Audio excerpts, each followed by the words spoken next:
Salut l'ami, j'espère que tu te portes bien. Alors, j'ai envie de faire une vidéo rapide sur un sujet que je viens d'avoir, qui est la différence entre se préparer au succès et chercher le succès. Alors, habituellement, ce qui se passe souvent, c'est que beaucoup de personnes cherchent le succès. Mais au bout d'un certain temps, il y a une différence fondamentale qui existe entre le fait de chercher le succès et se préparer au succès. Je m'explique.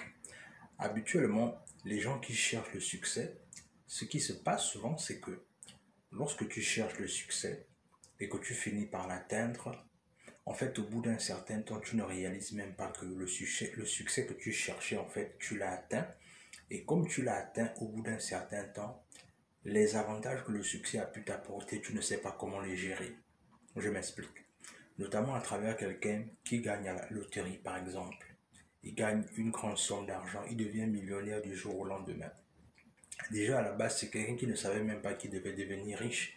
Donc, ce qui fait que quand il devient riche, il n'a pas un plan préparé par rapport au fait que voilà comment il va dépenser son argent, voilà comment il va investir son argent.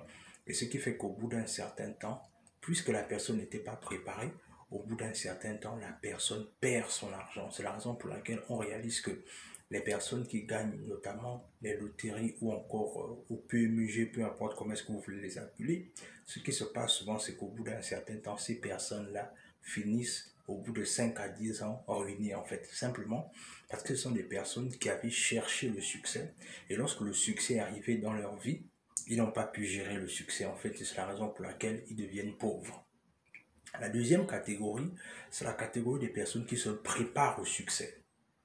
Vous savez, celui qui se prépare au succès, en fait, le succès ne l'étonne pas.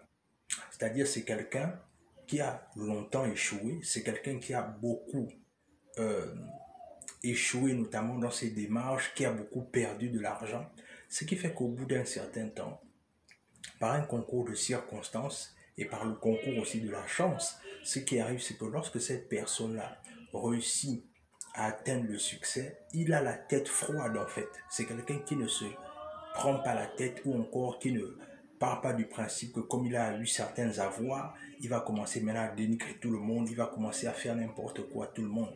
C'est quelqu'un qui réfléchit et c'est quelqu'un justement qui prend du principe que si la vie n'a pas toujours été facile pour lui, mais maintenant qu'il a atteint ce qu'il a, il va commencer à bien faire les choses et de sa façon de faire les choses, il va surprendre plusieurs personnes justement parce que c'est quelqu'un qui a souffert pour avoir ce qu'il a aujourd'hui.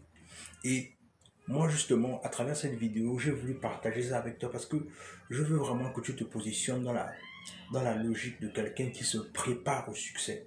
Et c'est la raison pour laquelle Ricardo Kanyama dit dans son livre La chèvre de ma mère, c'est lorsque la préparation rencontre l'opportunité, c'est là qu'il y a succès.